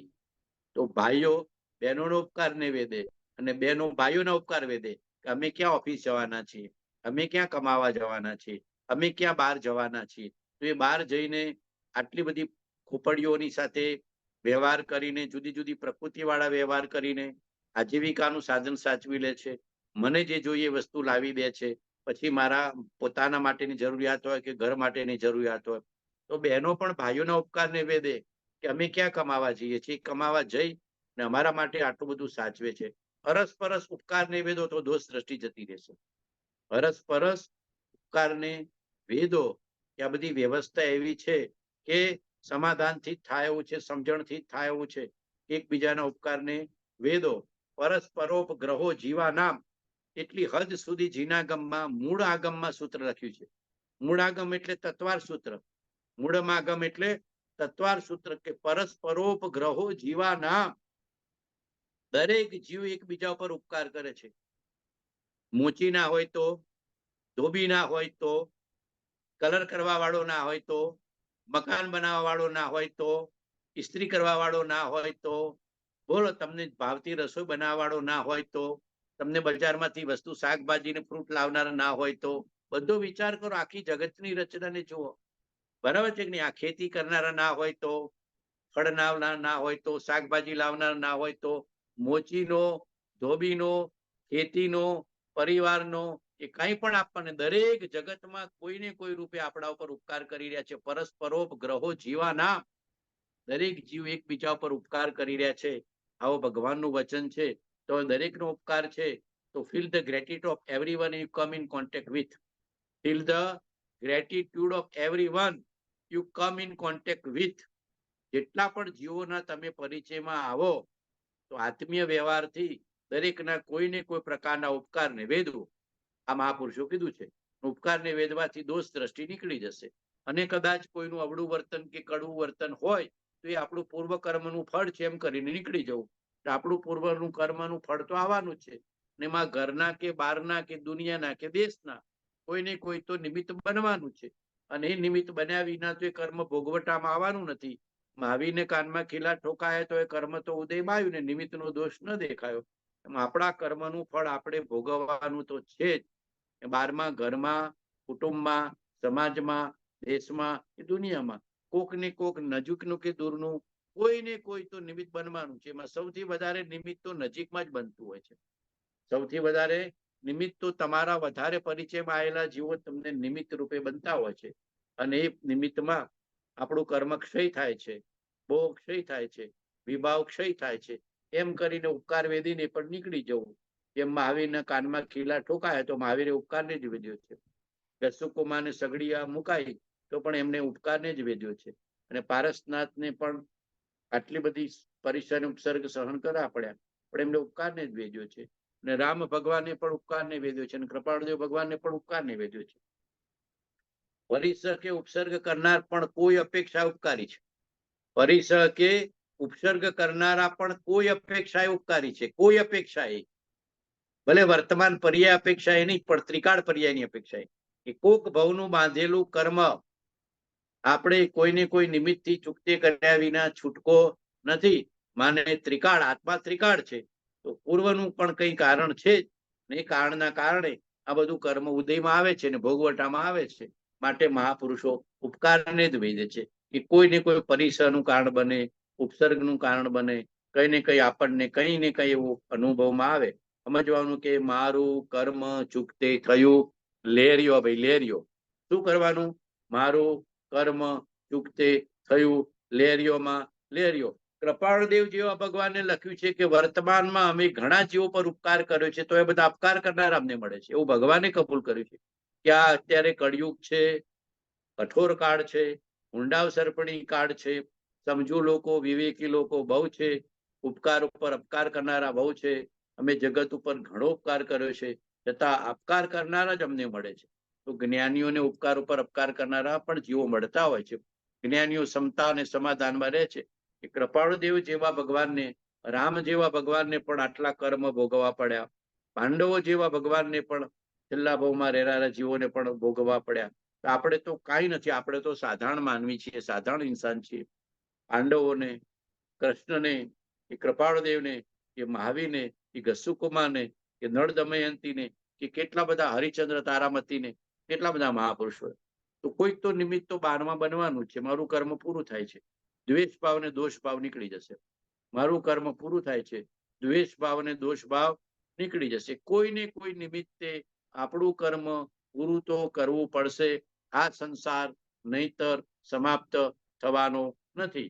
જ્ઞાનથી, ધ્યાનથી, વિવેકથી, વૈરાગ્યથી, મહાપુરુષની સેવાથી, સમાગમથી અમુક કર્મ પાતળા પડી જાય છે પણ અમુક કર્મ તો ભોગવ્યા વિના છૂટકો નથી. જ્ઞાની કે અજ્ઞાની જન સુખ દુઃખ રહિત ન કોઈ, જ્ઞાની વેદે ધૈર્યથી, અજ્ઞાની વેદે રોય. આ કાળ તો સમજી જવાનું કે ધર્મી જીવને વધારે કર્મ આવશે. આ સમજી જજો. આ ક્ષેત્રમાં પ્રવેશતા વધારે કાળજી રાખજો કે સંસારી જીવોને, અધર્મી જીવોને એટલા કર્મ સહન કરવાના આવતા નથી. પણ જેને મોક્ષે જવાનું છે એવા ધર્મી જીવોને, સુપાત્ર જીવોને વધારે કર્મ ઉદયમાં આવે છે કોઈક નિમિત્ત બનતા. કેમ કે કર્મની નિર્જરા કરવા માટે ઉદીર્ણા થઈ થઈને આવે, ઉદય થઈ થઈને આવે. માટે ધર્મી જીવને ધાડ પડતી નથી. લોકો એવું કે ધર્મી જીવને કેમ ધાડ પડી? ધર્મી જીવને ધાડ નથી પડતી, ધર્મી જીવને કર્મક્ષય થાય છે. તો સમજુ માણસે તો એમ જ વિચારવાનું કે રામને વળી શું કામ જવું પડ્યું જંગલમાં? એટલે રામને જ જવું પડે. પાંડવોને કે સાહેબ શું કામ પોતાનું રાજપાટ છોડીને જંગલમાં જવું પડ્યું? કે પાંડવોને જ જવું પડ્યું. કૃપાળદેવને આટલા બધા કષ્ટ આ કાળમાં કેમ પડ્યા? સમુદાય તરફથી, સંપ્રદાય તરફથી, સમાજ તરફથી, અને છેલ્લે શરીર પણ અશાતામાં ગયું. તો સંપ્રદાય ને, સમાજ ને, શરીર ને, સંજોગો કેમ આટલા બધા? કે ધર્મી જીવને બધું આવે, કર્મનો ક્ષય, મોહનો ક્ષય, વિભાવનો ક્ષય બધું આવશે, ઉછળી ઉછળીને આવશે, જોરદાર આવશે. ઘણી વાર તો જણાતું હોય, જ્ઞાનીને જણાય કે આ કર્મ સામે આવી રહ્યું છે. પૂર જેમ ઘોડાપૂર બહુ વરસાદ પડ્યો હોય તો ખબર પડે કે સાહેબ નદીમાં પૂર આવશે, ઘોડાપૂર આવે. એમ ઘણા કર્મ તો જ્ઞાનીને આવતા જણાય, છતાં જ્ઞાની પણ એને દૂર કરી શકતા નથી. એને સમાધાન હોય છે કે આ પૂરું કર્યા વિના છૂટકો નથી. એને જણાય, ક્યારેક ક્યારેક 6 મહિના પહેલા, 12 મહિના પહેલાથી જણાય કે આ કર્મ ઉદયમાં આવવાનું છે, પૂરું કરવાનું છે, અને આ કર્મ પૂરું કર્યા વિના છૂટકો નથી. આપણું જ બાંધેલું છે. અમે કર્મ બાંધ્યા માટે અમારો દોષ છે. આ કૃપાળદેવનું વચન છે. અમે કર્મ બાંધ્યા માટે અમારો દોષ છે. કોઈ ભાગીદારોનો દોષ નથી, દોષ નથી, કોઈને કોઈ નજીકના કે નિમિત્ત બનશે. ઘણી વાર તો ખૂબ નજીકમાં આવેલા જીવો પણ નિમિત્ત બની જતા હોય છે. તમારા ખ્યાલમાં આવે તો પણ તમે કર્મથી, કર્મના ઉદયથી કે કર્મના ભોગવટાથી ભાગી શકાતું નથી. મહાપુરુષની કૃપાથી, ધર્મની કૃપાથી, શાસનની કૃપાથી, સત્પુરુષની કૃપાથી જાગી શકાય છે. ભાગી શકાતું નથી. પછી રામ હોય, બુદ્ધ હોય, મહાવીર હોય, પાંડવ હોય, કૃપાળદેવ હોય, કે સુકુમાર હોય, કે આપણા જેવા સાધારણ માનવી હોય, આવશે, આવશે ને આવશે. ધર્મના ક્ષેત્રમાં, સાધનાના ક્ષેત્રમાં, કે મહાપુરુષના સમાગમના ક્ષેત્રમાં પ્રવેશ્યા પછી આટલું તો સ્વીકાર રાખવાનું કે બાંધેલું ઉખડી ઉખડીને આવશે, જબરું આવશે, પણ દેહાધ્યાસમાં જતો નહીં, રાગ દ્વેષમાં જતો નહીં, પાયો ચડાવતો નહીં. ચલો વિષયાંતર ના થાય એટલે તમને પાછી મૂળ વાત લઈ છું. મૈત્રી, પ્રમોદ, કરુણા અને માધ્યસ્થ. ભગવાને એક એવું જોયું છે કે આખું જગત નિર્વેર ભાવ જોઈ શકીએ કે જગતમાં કોઈ મારો વેરી નથી, ત્યારે સંકિત થશે. કોઈ પણ જીવ પ્રત્યે તમારા મનમાં ગ્રંથિ રહી ગઈ વેરની કે રાગ દ્વેષની, ત્યાં સુધી સંકિત નહીં આવે. દરેક જીવ કોઈને કોઈ ઉપકારી, કોઈને કોઈ રીતે ઉપકારી છે. કદાચ કોઈ આપણો દોષ જોઈને, આપણી ઈર્ષા કરીને, આપણી અદેખાઈ કરીને, આપણું અપમાન કરીને, આપણું કર્મ ઓછું કરતું હોય તો ઉપકારી માનવું. આપણને વ્યવહારિક રીતે એમ લાગે કે મારું અપમાન કેમ કરે છે, મારી અદેખાઈ કેમ કરે છે, મારી સાથે સ્પર્ધા ને ઈર્ષા કેમ કરે છે, મને ડિસરિસ્પેક્ટ કેમ કરે છે. તો આ બધું બી પૂર્વકર્મ હોય છે. એ વખતે વ્યવહારિક રીતે એમ કહેવાય કે આ ઈર્ષાનો ભાવ છે, અદેખાઈનો ભાવ છે, સ્પર્ધાનો ભાવ છે, અપમાનનો ભાવ છે, અહંકારનો ભાવ છે. આ બધું દેખાય, વ્યવહારિક કારણો દેખાય, પણ છતાં મુમુક્ષુએ તો, પરમાર્થી જીવે તો, ધર્મી જીવે તો એમ જ વિચારવાનું કે કોઈને કોઈ પ્રકારે જીવ મારા ઉપર ઉપકાર કરે છે. જગતમાં મારો કોઈ વેરી નથી, દુશ્મન નથી, મારે કોઈ પ્રત્યે અંતરથી અણગમો કરવો નથી. હા, એનો પરિચય કરવો કે નહીં, એના સમાગમમાં રહેવું કે નહીં, એની પ્રકૃતિ ઓળખી અને પરિચયમાં રહેવાનું. એની પ્રકૃતિ આપણને મેચ ન ખાતી હોય અને આપણી જેવી સમાન રુચિ ન હોય તો દૂરથી નમસ્કાર રાખવાના. પણ એના કારણે કે આપણને એના પ્રત્યે દ્વેષ છે, અણગમો છે, અભાવ છે કે ગ્રંથિ છે એવું માનવાનું નહીં.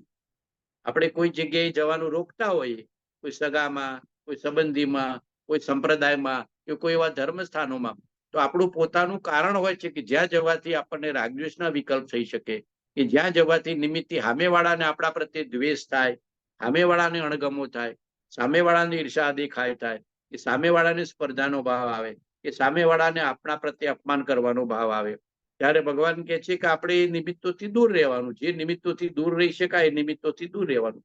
અનિવાર્ય નિમિત્તો, ઘર કુટુંબ ને પરિવારથી તમે દૂર નથી રહી શકતા. અનિવાર્ય નિમિત્તો છે ઘર કુટુંબ ને પરિવાર, ત્યાં તમે દૂર રહી શકતા નથી. ત્યાં સાધનાને, સમતાને, સમજણને, નિર્વેરતાને, ગુણ રાગ દ્રષ્ટિને આગળ રાખો. પણ જે નિમિત્તોમાં જવાથી કાં તો આપણને રાગ દ્વેષના પરિણામ થતા હોય, કાં તો સામેવાળાને રાગ દ્વેષના પરિણામ થતા હોય, કાં તો આપણને અહંકારને અદેખાઈ આવતી હોય, કાં તો સામેવાળાને અહંકારને અદેખાઈ આવતી હોય, તો ભગવાન કહેવાનું કે ત્યાં આગળ આપણે ખસી જવાનું, આપણા પરિણામની સ્થિરતા માટે, આપણા પરિણામોની શુદ્ધિ માટે. ભાઈ કોઈનો દોષ નથી, પણ મારા પરિણામમાં અસ્થિરતા આવે છે, મારા પરિણામમાં અશુદ્ધિ આવે છે, એટલે હું ત્યાં જવાનું ટાળું છું. ભૂલ પોતાની વિચારવાની. ભૂલ કોની વિચારવાની? પોતાની વિચારવાની.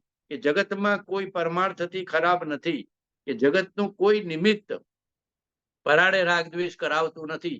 પણ આપણી જોવાની દ્રષ્ટિમાં કે આપણી સાથેના કઈ પ્રકૃતિ દોષમાં સામેવાળાને કે આપણા પ્રકૃતિ દોષમાં કઈ રાગ દ્વેષ થઈ શકે, કઈ કર્મબંધન થઈ શકે, કઈ ને કઈ આડું વાડી વિચાર વર્તન થઈ શકે, તો સાવધાન રહેવાનું. પણ ગ્રંથિ બાંધવાની નહીં. આખું જગત પરમાત્માની ભક્તિ કરવાનું ધામ છે. કૃપાળુદેવે કીધું હતું આખું જગત અમારા માટે તો ભક્તિનું ધામ છે. અમારે કોઈ પ્રત્યે રાગે નથી ને દ્વેષે નથી. ભગવાને તો કેવા વચનો લખ્યા છે. એટલે ગ્રંથિ નહીં બાંધી દેવાની, સમજણ રાખવાની. ગ્રંથિ બાંધવાથી કે ગળામાં પટ્ટો બાંધવાથી બંધાઈ જઈએ છે. ગળામાં પટ્ટો એ નહીં બાંધવાનો કે આ ફલાણા વાળા ને ફલાણા વાળા ને ફલાણા વાળા. કોઈ વાળા નથી આપણે, કોઈ વાળા નથી. નથી દિગંબર વાળા, નથી સંપ્રદાય વાળા, નથી આશ્રમ વાળા, નથી મંદિર વાળા, નથી ઉપાશ્રય વાળા. અમે છીએ આત્મા વાળા ને ભગવાન વાળા. એમ કહેવાનું અમે છીએ આત્મા વાળા ને ભગવાન વાળા. ગળામાં કોઈ પટ્ટો બાંધવો નહીં, અથવા કોઈ જીવ પ્રત્યે ગ્રંથિ પણ બાંધવી નહીં. ગ્રંથિ બાંધશો તો અટકશો, ગળામાં પટ્ટો બાંધી દેશો તમે ફલાણા વાળા તો બી રોકાઈ જશો. કેમ કે ઘેરાવામાંથી તમે સત મળતું હશે નહીં લઈ શકો. એ ઘેરાવાના કારણે તમે સત મળતું હશે કોઈ મહાપુરુષથી તો તમે નહીં લઈ શકો. આ સમજણ બરાબર ખાસ કાળજી રાખવાની. બાકી તો કોની સાથે વેર શું કામ? કોની સાથે? જ્યાં જોવું ત્યાં શુદ્ધ બુદ્ધ જીનેશ.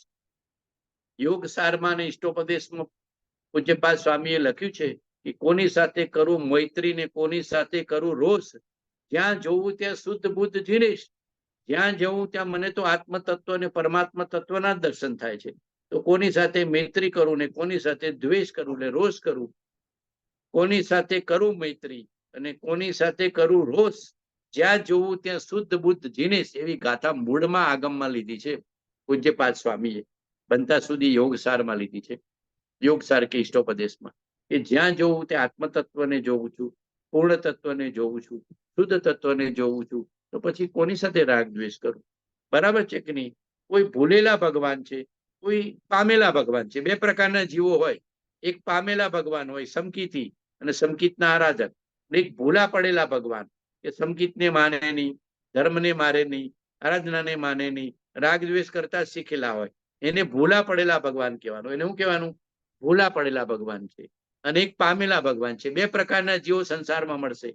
એક આરાધક, એક વિરાધક. બે પ્રકારના જીવો મળશે. એક આરાધક, બીજા વિરાધક. આરાધક જીવો છે એ પામેલા ભગવાન છે, ભગવાનના માર્ગે છે. અને એક બીજા વિરાધક છે એ ભૂલા પડેલા ભગવાન છે. હજુ એને પરમાત્મા આત્મા કે ધર્મ પ્રત્યે રુચિ થઈ નથી. આપણે એને એ રીતે વિચારવાનું કે ભૂલા પડેલા ભગવાન છે. મોડા વહેલા લાભે ગાડે પણ ભગવાન તો થવાના છે. માટે મારે કોઈના પ્રત્યે રાગ પણ નથી કરવો, કોઈના પ્રત્યે દ્વેષ પણ કરવો નથી, કોઈના પ્રત્યે ગમો પણ કરવો નથી, કોઈના પણ અણગમો કરવો નથી. ગમે તેટલું અપમાન કર્યું હોય, છેલ્લામાં છેલ્લું અપમાન કર્યું હોય તો પણ ગ્રંથિ વેરની બાંધવી નહીં, બદલો લેવાનો ભાવ કરવો નહીં. ઘણા બધા જીવો વેર બુદ્ધિ એટલી બધી કરી દે, બદલો લેવાનો ભાવ કરી નાખે. તો ભગવાન કહે છે કે ગ્રંથિ બંધાઈ જાય છે, ગાંઠ બંધાઈ જાય છે. સમકીત પ્રાપ્ત થઈ શકતું નથી. આત્માને ગાંઠથી બાંધવો નહીં. વેરે ગાંઠ છે, દ્વેષે ગાંઠ છે, અણગમો એ ગાંઠ છે, અભાવે ગાંઠ છે. પોતાનો દોષ જોવો કે મારી પ્રકૃતિને સેટ થતું નથી એટલે હું ફળા સ્થાનમાં જતો નથી, કે ફલાણી વ્યક્તિઓને અંતરથી મળતો નથી. મારા પરિણામમાં અસ્થિરતા આવે છે, કે મારા પરિણામમાં સંકલ્પ વિકલ્પ ઉત્પન્ન થાય છે. માટે મારે તો ક્ષમતામાં અને સમજણમાં જ રહેવાનું છે, મહાપુરુષની આજ્ઞામાં જ રહેવાનું છે. એમ પોતે વિચાર કરવો. આખા જગત પ્રત્યે નિર્વેર બુદ્ધિ રાખવી. આરાધક ને વિરાધક બધા મળશે, આસ્તિક ને નાસ્તિક બધા મળશે. એક સમજેલા પામેલા ભગવાન છે, એક ભૂલા પડેલા ભગવાન છે. જોવાની દ્રષ્ટિ જગત આત્મરૂપ માનવામાં આવે. બરાબર છે કે નહીં? તો મૈત્રી ભાવ એટલે નિર્વેર બુદ્ધિ. આખા જગતમાં કોણ કોનું અપમાન કરે? આ તો બધું સંકલ્પ વિકલ્પ ઉભા કરું છું, બાકી તો બધું ચાલ્યા જ કરે છે. અને જેનું અપમાન કરે છે તો ખોખાનું કરે છે કે આત્માનું કરે છે? આટલો વિચાર કરો. એ જે જુએ છે તો આપણા બહારના વાણી વિચાર વર્તનને જુએ છે, બહારના ખોખાને જુએ છે, બહારના ઉદયને જુએ છે. આપણા આત્માને તો નિશ્ચયથી પરમાર્થથી કોઈ જોઈ શકતું નથી.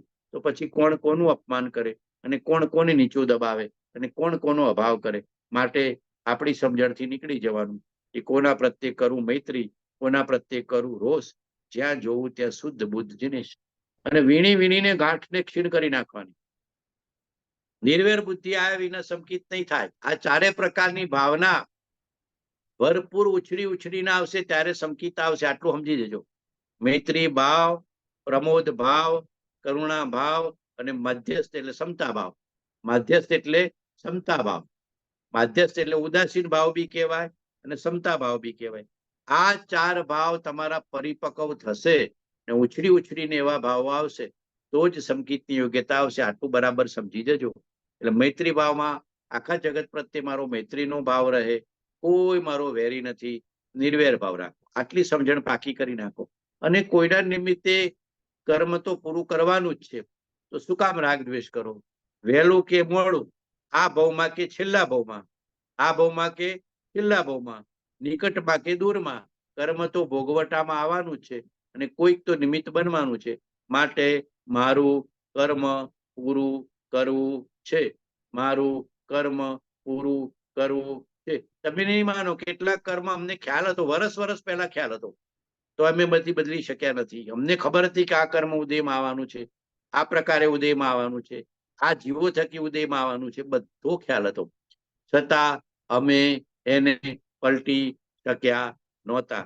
આજની તારીખમાં પણ અમુક ઇન્ટ્યુશન થાય, આ કર્મ ઉદયમાં આવવાની સંભાવના છે, આ કર્મ ઉદયમાં આવવાની સંભાવના છે. બધું પ્રતીતિમાં આવે, ખ્યાલમાં આવે, તો પણ તમે કાંઈ કરી શકતા નથી. ઇન્દ્ર, ચંદ્ર, જીનેન્દ્ર પણ એમાં સહાય કરી શકતા નથી. આટલું સમજી લેજો. આપણું બાંધેલું કર્મ આપણે ભોગવવું પડે છે, ક્ષીણ કરવું પડે છે. અને જેટલું સાધનાથી ટાળી શકાય, મહાપુરુષની સેવાથી, સમાગમથી ટાળી શકાય, આત્મ સ્વરૂપની વિચારણાથી ટાળી શકાય, આત્મસ્થિરતાથી ટાળી શકાય, એટલું ટાળી શકાય છે. પણ કેટલા કર્મ નિકાચિત એવા હોય કે ભોગવ્યા વિના છૂટકો હોતો નથી. જ્ઞાની કે અજ્ઞાની જન સુખ દુઃખ રહિત અને કોઈ. જ્ઞાની વેદે ધૈર્યથી, અજ્ઞાની વેદે રોય. આ બરાબર સમજો. આપણે રોઈને ભોગવવું નથી.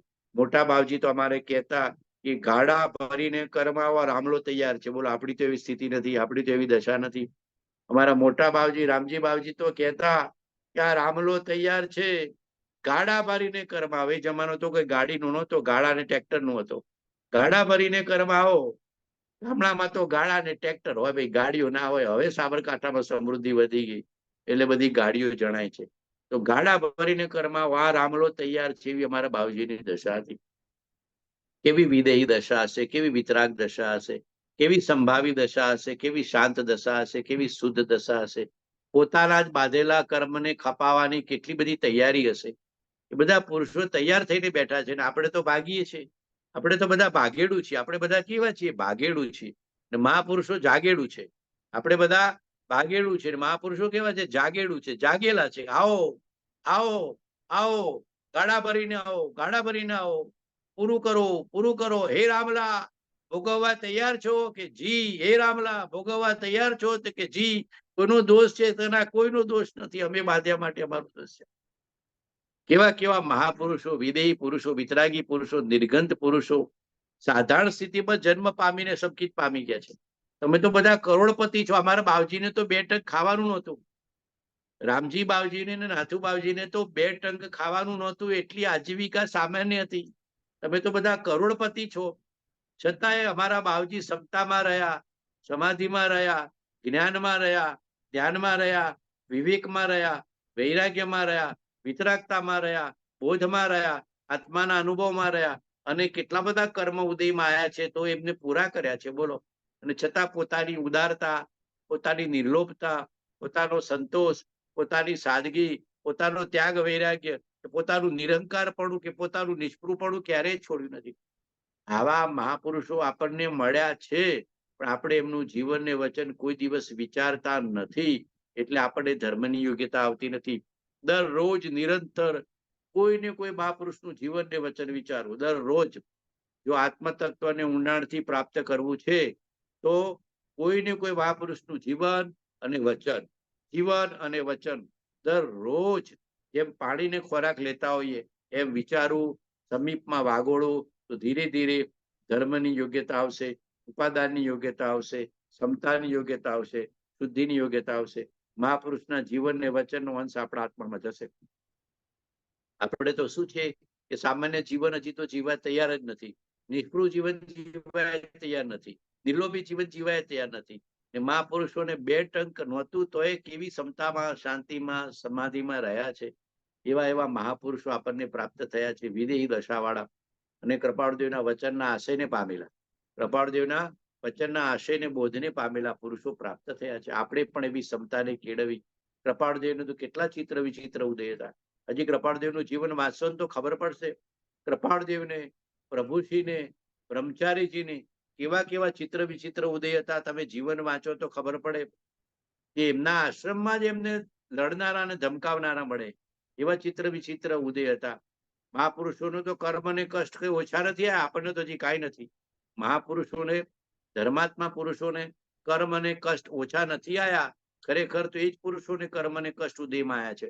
હજી તો આપણને એટલા ઉદયમાં નથી આયા, અને છતાં ક્ષમતા અને સમાધિ નહીં રાખીએ તો કયા ભાવમાં રાખીશું? એમ પોતે ફરી ફરી વિચાર કરવો અને પોતાના મનને કેળવું. મૈત્રી ભાવથી પ્રમોદ ભાવ, અન્યના ગુણને જોવાની ટેવ પાડવી. જેટલા બને એટલા કોઈને કોઈ તો ગુણ દેખાશે જ. અન્યના ગુણને પોતાના આત્મ સમાન જોઈને, પરમાત્મા સમાન જોઈને પણ જોવાની દ્રષ્ટિ તો કોડવી. કોઈનામાં જ્ઞાનની, કોઈનામાં ધ્યાનની, કોઈનામાં વિવેકની, કોઈનામાં વૈરાગ્યની, કોઈનામાં દાનની, કોઈનામાં સેવાની, કોઈનામાં પરોપકારની, કોઈને કોઈ પ્રકારે કઈ ને કઈ તો સદગુણ હશે ને હશે. કોઈનામાં દાનનો ગુણ હોય, કોઈનામાં સેવાનો ગુણ હોય, કોઈનામાં ભક્તિનો ગુણ હોય, કોઈનામાં સત્સંગનો ગુણ હોય, કોઈનામાં ત્યાગનો હોય, કોઈનામાં તપનો હોય, કોઈનો સેવાનો હોય, કોઈને મહાપુરુષના સાનિધ્યનો હોય, કોઈનો નિર્લોભતાનો હોય, કોઈને દાન પરોપકારનો હોય. કઈ ને કઈ સદગુણ તો કોઈને કોઈ જીવમાં હશે ને હશે. તો એક દોડીને પાણી પાલાના ઉપકાર વેદો, એક દોડીને આપણને પાણીનું પાલું પાય કે ચાનું પ્યાલું પાય કે શરબત પાય તો પણ એને મારા પર ઉપકાર કર્યો એમ કરીને પણ ગુણને જોવો, ગુણગ્રાહી દ્રષ્ટિ કેળવી હશે તો છેક સુધી પહોંચાશે. યુધિષ્ઠિર જેવી ગુણગ્રાહી દ્રષ્ટિ આવે. આપણી દ્રષ્ટિ યુધિષ્ઠિર જેવી નથી, દુર્યોધન જેવી છે. દુર્યોધનને દુનિયામાં કોઈ સારો નહોતો. દુર્યોધનને દુનિયામાં કોઈ સારો નહોતો દેખાતો, કે બધા નબળા જ છે, નકામા જ છે, કેમ કે એની દ્રષ્ટિમાં અવગુણ હતો. અને યુધિષ્ઠિરની દ્રષ્ટિમાં સદગુણ હતો, ગુણગ્રાહી દ્રષ્ટિ હતી, કે દુનિયામાં કોઈ ખરાબ જ નથી. યુધિષ્ઠિરને પૂછ્યું કે દુનિયામાં કોઈ ખરાબ જ નથી, અને દુર્યોધનને પૂછ્યું કે દુનિયામાં કોઈ સારા નથી. હવે આપણે યુધિષ્ઠિર જેવા થવું છે, દુર્યોધન જેવા થવું નથી. ને મહાપુરુષોમાં તો અનંત ગુણ છે. મહાપુરુષોમાં તો અનંત ગુણ છે. જ્ઞાનીના ગુણને જોવાની દ્રષ્ટિ હશે ને જ્ઞાનીની દશાનો વિચાર કરવાનો દ્રષ્ટિ હશે તો ધીરે ધીરે જ્ઞાનીની દશામાંથી, જ્ઞાનીના ગુણોમાંથી, જ્ઞાનીના બોધમાંથી આપણું જીવન વિશુદ્ધ થવાથી મૈત્રી, પ્રમોદ, કરુણા અને મધ્યસ્થ ભાવ ધીરે ધીરે આપણા જીવનમાં પણ આવશે. એટલે મહાપુરુષે જે પામ્યા એ આપણે પામવું છે. તો મહાપુરુષના ગુણોનો વિચાર કરવો. જેટલા બી જીવોનો પરિચય આ કરવામાં આવે, ગુણ જોવાની દ્રષ્ટિ કેળવવાની, અવગુણને ગુણ કરવાની. તારે યુધિષ્ઠિર થવું છે કે દુર્યોધન થવું છે? તારે રામ જેવા થવું છે કે રાવણ જેવા થવું છે? તારે અંબાલાલ જેવા થવું છે કે અહંકારી થવું છે? તારે સૌભાગભાઈ જેવા થવું છે કે સંસારી થવું છે? એમ પોતાના આત્મા સાથે, મન સાથે વાત કરવાની. મન જેવું અવળું વિચારવા માંડે, તરત મનથી છૂટા પડીને, પોતાના જ મનથી છૂટા પડીને મનને ઉત્તમ વાત સમજાવવાની આ સાધના છે. સમજી જાઓ, પોતાના મનના નકામા વિકલ્પોથી છૂટા પડવાનું, પોતાના જ મનથી, જ્ઞાનથી છૂટા પડવાનું, સમજણથી છૂટા પડવાનું. અને એ મનના વિકલ્પોથી છૂટા પડી એ જ મનને સાચી સમજણ, સાચી દ્રષ્ટિ, સાચો વિચાર, સાચા ગુણો, સાચો બોધ અને સાચી સમજણ આપવાની. તો ધીરે ધીરે ધીરે મનના અવળા પરિણામ, અવળી દ્રષ્ટિ નીકળી જશે. જે વ્યક્તિમાં આપણને અવગુણ દેખાતો હોય એના નજીકના અને સગાવાલામાં ગુણ દેખાતો હોય. આપણને કોઈ વ્યક્તિમાં અવગુણ દેખાતો હોય પણ એના નજીકનાને પૂછો, એના ઘરનાને પૂછો, એના સગાવાલાને પૂછો તો એને ગુણ દેખાતા હોય. તો આપણી દ્રષ્ટિમાં જ ફરક છે. આપણી દ્રષ્ટિમાં અવગુણ છે તો સામેની દ્રષ્ટિમાં ગુણ છે. એ રીતના આપણને કોઈ ગુણ દેખાતો હોય તો સામેના વાળાને અવગુણ બી દેખાય. આ બધો દ્રષ્ટિનો જ વિષય છે. ગુણ ને અવગુણ, એકને ગુણ દેખાય છે ને એકને અવગુણ દેખાય છે. એ મૂળ મુખ્યપણે તો દ્રષ્ટિનો જ વિષય હોય છે. એકને સારું દેખાય છે અને એકને નરસું દેખાય છે. કાંઈ ને કાંઈ દ્રષ્ટિનું કારણ હોય છે. એ દ્રષ્ટિને સમ્યક કરવા જવું એટલે સમકિતને સમ્યક દ્રષ્ટિ કીધા. સમકિતને શું કીધું? સમ્યક દ્રષ્ટિ. નાસ્તિકમાંથી પણ સદગુણ લઈ શકે, વિરોધીમાંથી પણ સદગુણ લઈ શકે, ને વેરીમાંથી પણ સદગુણ લઈ શકે. નાસ્તિકમાંથી પણ લઈ શકે, વિરોધીમાંથી પણ લઈ શકે, વેરીમાંથી પણ લઈ શકે કે મારા કર્મના ક્ષયમાં પણ નિમિત્ત થયો, માટે મારો ઉપકારી છે, મારો ઉપકારી છે. ને દરેક જીવમાં આત્મા તો છે જ, પરમાત્મા તો છે જ, ઈશ્વર તો છે જ, ભગવાન તો છે, શુદ્ધ તત્વ તો છે જ, પૂર્ણ તત્વ તો છે જ, સજાત્મ સ્વરૂપ તો છે જ. એ જોવાની દ્રષ્ટિ કર. સર્વાત્મામાં સમદ્રષ્ટિ દો. આ વચનને હૃદય લખો. સર્વાત્મામાં સમદ્રષ્ટિ દો. આ વચનને હૃદય લખો. સર્વાત્મામાં સમદ્રષ્ટિ દો. આ વચનને હૃદય લખો. આ વચનો ફરી ફરી યાદ કરવાના. તો મનમાં જે દુર્ભાવનાના વિકલ્પો, દ્વેષના વિકલ્પો, અણગમાના વિકલ્પો થતા હોય, ચાલતા હોય, એનાથી પહેલા છૂટા પડી જાઓ, ડિટેચ થતા શીખો. આપણું મન જે અજ્ઞાનજનિત વિકલ્પો કરે છે, કર્મજનિત વિકલ્પો કરે છે, મોહનીય જનિત વિકલ્પો કરે છે, એનાથી પહેલા ડિટેચ થાઓ. આ પ્રાઇમરી સાધના છે. આ કોઈ કરતું નથી. વાંચે, સાંભળે, માળા ફેરવે, પોતાના મનને ઓળખતું નથી. વાંચે ખરો, સાંભળે ખરો, માળા કરે, પોતાના મનમાં ચાલતા ખોટા વિકલ્પોની હારમાળાથી છૂટો પડતો નથી. આ પહેલા સ્ટોપ. એ તારા મનના ખોટા વિકલ્પોથી, માઠા પરિણામથી તું છૂટો પડ. આ જ પરિણામ તને નરકમાં લઈ જશે, નિગોદમાં લઈ જશે, તિર્યંચમાં લઈ જશે, દુર્ગતિમાં લઈ જશે, 84 લાખ યોનિમાં લઈ જશે, પરિભ્રમણમાં લઈ જશે. માટે તું તારા જ વિકલ્પોથી છૂટો પડ. એમ પોતાના આત્મા દ્વારા મનને સમજાવવું. મનથી ડિટેચ થઈ અને પછી ડિટેચ થયેલા મન સાથે વાત કરવાની. મૈત્રી ભાવ, પ્રમોદ ભાવ, કરુણા ભાવ અને મધ્યસ્થ ભાવ. એક તો મારો આત્મા દુઃખી છે, માટે મારા આત્માની કરુણા. આજુબાજુમાં કેટલા બધા જીવો તનથી, મનથી, ધનથી, વચનથી, આત્માથી, અજ્ઞાનથી કેટલા દુઃખી છે, એવો ભાવ કરીને કરુણા ભાવ રાખો. જગતમાં દુઃખનો પાર નથી. જોજો, આજુબાજુમાં જોજો, કેટલા પ્રકારના દુઃખો છે. કોઈને શરીરના દુઃખ, કોઈને સગાવાલાના દુઃખ, કોઈને ઘરવાળાના દુઃખ, કોઈને આજીવિકાના દુઃખ, કોઈને વ્યવસાયના દુઃખ, કોઈને વ્યવહારના દુઃખ. કેટલા પ્રકારના દુઃખ છે, દુઃખ છે, દુઃખ છે. સંસારમાં સપનામાં પણ સુખનો અંશ પ્રાપ્ત થઈ શકે એવી વ્યવસ્થા નથી. કેમ કે બધું કર્મનું ફળ છે. માટે સુખ દુઃખ એ મનની કલ્પના છે. બાકી દુઃખ, દુઃખને દુઃખ જ. ને થોડું સુખ મળે છે એ પણ આપણું કંઈક પૂર્વની સાતા કે પુણ્યનું કર્મ હોય છે એટલે મળે છે. બાકી સંસારમાં જોવા જાઓ તો કેટલા પ્રકારના દુઃખી જીવો છે. કોઈને આજીવિકા સારી હોય તો શરીરની બીમારી હોય, કોઈને શરીરનું સ્વાસ્થ્ય હોય તો ઘર કુટુંબની અનુકૂળતા ના હોય, કોઈને ઘર કુટુંબની અનુકૂળતા હોય તો સમાજ ને સંપ્રદાયની અનુકૂળતા ના હોય, કોઈને સમાજને સંપ્રદાયની અનુકૂળતા હોય તો કઈ વ્યવસાયમાં અપડાઉન થઈ જતું હોય. કોઈને કોઈ પ્રકારે કર્મ ઉદયમાં આવવાનું છે. બધા પ્રકારની સુખ સગવડ કે સમૃદ્ધિ એકી સાથે પ્રાપ્ત થવાની નથી. વર્તમાનમાં બધા પ્રકારની સુખ સગવડ કે સમૃદ્ધિ એક સાથે પ્રાપ્ત થઈ જવાની નથી. બધા પ્રકારની સાતા એક સાથે પ્રાપ્ત થઈ જવાની નથી. કાંક ને કાંક ઈશ્વરે ખામી સર્જી જ છે, રફું મૂક્યું જ છે, અને દરરોજ રફું તો કરવું જ પડશે. આ દેશી ભાષા છે, તમારી વડાલીની ભાષા છે. રફું તો કરવું જ પડશે. ક્યાંક ને ક્યાંક રફું તો કરવું જ પડશે. પછી શરીરમાં ગરબડ થાય, પરિવારમાં થાય, પરિગ્રહમાં થાય, નોકરી ધંધામાં થાય, આજીવિકામાં થાય, વ્યવસાયમાં થાય, સમાજમાં થાય. કાંક ને કાંક તો આવવાનું જ છે. માટે પૂરું કરો, પૂરું કરો, પૂરું કરો, પૂરું કરો. આટલું જ કહેવાનું. લમણે લખેલું છે, પૂરું કર્યા વિના છૂટકો નથી. લમણે લખેલું છે, પૂરું કર્યા વિના છૂટકો નથી. અને આ બધા ગ્રસ્તપણાના કે સંસારના કે આજીવિકાના કે નોકરી ધંધાના કે ખેતીવાળાના કે વ્યવસાયના કે દુનિયાદારીના બધા બંધનો આપણે જ ઊભા કર્યા છે ને આપણે જ સમન કરવું પડશે. સમજ્યા તે સમાઈ રહ્યા ને સમજ્યા તે સમાઈ ગયા. આપણું જ ઊભું કરેલું આરંભ પરિગ્રહની કલ્પનાઓ આપણી કરી, ધનની કલ્પનાઓ આપણે કરી, આજીવિકાની કરી, પુણ્ય અનુસાર મળ્યું, ન મળે એટલું સ્વીકાર કરો અને પૂરું કરો. પૂરું કરો, પૂરું કરો. આ ભાવમાં જ સંસાર ક્ષય થતો હોય તો પૂરું કરી દેવાનું. આ ભાવમાં જ સંસાર પૂરો થતો હોય તો બીજો ભાવ ધારણ કરવા જેવો પણ નથી. આમ માનીને પૂરું કરવાનું શીખવાનું. એ સમજ્યા તે સમાઈ રહ્યા, સમજ્યા તે સમાઈ ગયા. આ ભાવમાં જ મારે મારા બધા પૂર્વ કર્મ પૂરા કરવા છે. બધા જીવો માટે કરુણા ભાવ રાખવો છે. દુઃખીના દર્દમાં સહભાગી થવું છે. કદાચ તનથી ન થાય તો ભાવ કરવો, મન જ્ઞાનથી ન થાય તો ભાવથી કરવું. પણ દરેક જીવની સેવા કોઈને કોઈ પ્રકારે કરવી. મહાપુરુષો તનથી, મનથી, ધનથી, વચનથી, આત્માથી કોઈને કોઈ પ્રકારે જીવોની સેવા કરતા હોય છે કરુણા ભાવના કારણે. મહાપુરુષો કોઈને કોઈ પ્રકારે તનથી થઈ શકે તો તનથી, મનથી થઈ શકે તો મનથી, ધનથી થઈ શકે તો ધનથી, વચનથી થઈ શકે તો વચનથી, આત્મા જ્ઞાનથી થઈ શકે આત્માના જ્ઞાનથી.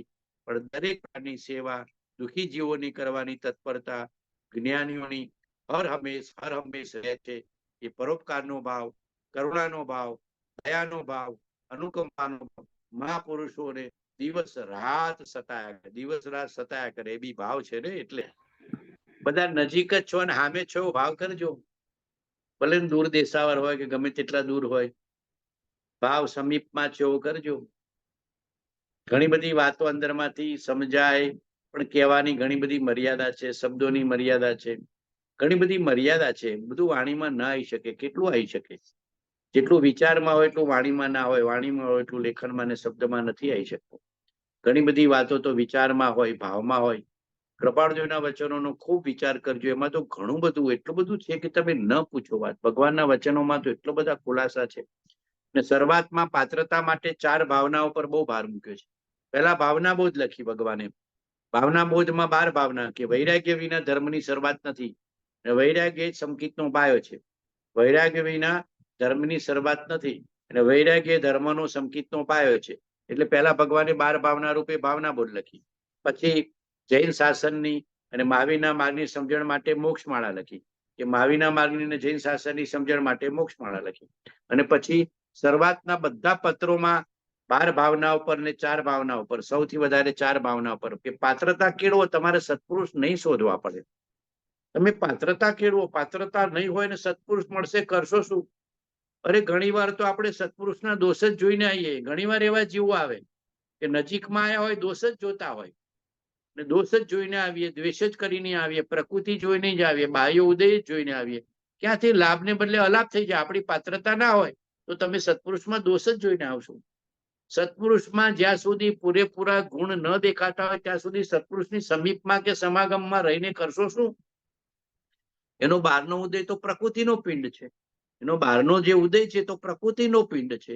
બહારના વાણી વિચારને વર્તન તો એ તો પ્રકૃતિનો ઉદય છે. એને તમે જોઈને આવશો. એના આત્માના ભાવને ક્યાં જોઈશો આવશો? એના આત્માના ગુણોને ક્યાં જોઈને આવશો? એના આત્માના જ્ઞાનને ક્યાં જોઈને આવશો? એની પાસેથી જે ખજાનો લેવાનો છે આત્માનો વૈભવ, એ ક્યાં લઈને આવશો? આપણે તો ઉદયને જોઈને આવીશું, પ્રકૃતિને જોઈને આવીશું, એના વર્તનને જોઈને આવશું, એના ખોખાને જોઈને આવશું. કેમ ખાય છે ને કેમ પીવે છે ને કેમ ઉઠે છે ને કેમ બેસે છે ને કેમ બોલે છે ને કેમ ચાલે છે ને કેમ લે છે ને કેમ કમાય છે ને કેમ આપે છે ને શું કરે છે. આપણે મહાપુરુષોના ખોખાને અને બાહ્ય વર્તનને જોયું છે. મહાપુરુષોના આત્માને વૈભવને જોયું નથી. હવે એક નક્કી કરો કે મહાપુરુષોના આત્માના વૈભવને જોઈશું, ખોખાના ઉદયને કે ખોખાના કર્મને નહીં જોઈએ, પણ એના આત્માની ભાવનાને, આત્માના બોધને, આત્માના વૈભવને, આત્માના ખજાનાને જોઈશ. અને એની પાસે જે જ્ઞાન ગુણ, શ્રદ્ધા ગુણ ને આત્મગુણ આવિર્ભાવ પામ્યો છે, એની પાસે જે શ્રદ્ધા ગુણ આવિર્ભાવ પામ્યો છે, જ્ઞાન ગુણ આવિર્ભાવ પામ્યો છે, વિવેકનો ગુણ આવિર્ભાવ પામ્યો છે, વૈરાગ્યનો ગુણ આવિર્ભાવ પામ્યો છે, વેદ જ્ઞાનનો ગુણ આવિર્ભાવ પામ્યો છે, આત્મ પ્રતીતિ, આત્મબોધ ને આત્મજ્ઞાનનો ગુણ આવિર્ભાવ પામ્યો છે, આત્મક્ષમતા છે ને ચારિત્ર એટલે આત્મક્ષમતા છે, શુદ્ધિ છે, એના ગુણો આવિર્ભાવ પામ્યા છે. એને જોવાનો પ્રયત્ન કરીશ.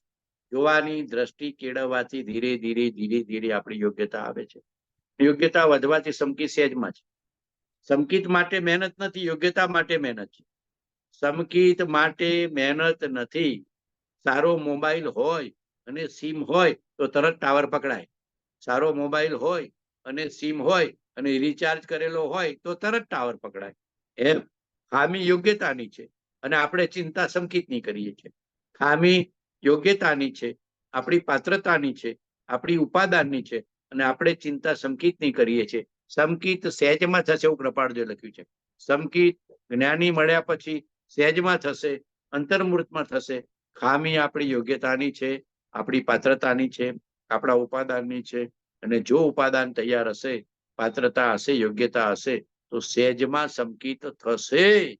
માટે સંકિતની ચિંતા છોડી, કેવળ જ્ઞાનની ચિંતા છોડી 12 ભાવના, 4 ભાવના, મહાપુરુષની સેવા, વિનય, વૈયાવત, સમાગમ, બોધ, એનાથી પાત્રતા કેળવી અને છેલ્લે પછી તત્વ વિચાર, આત્મવિચાર અને આત્મભાવનામાં આવવું કે આત્મ ભાવના ભાવતા જીવ લહે કેવળ જ્ઞાન રે.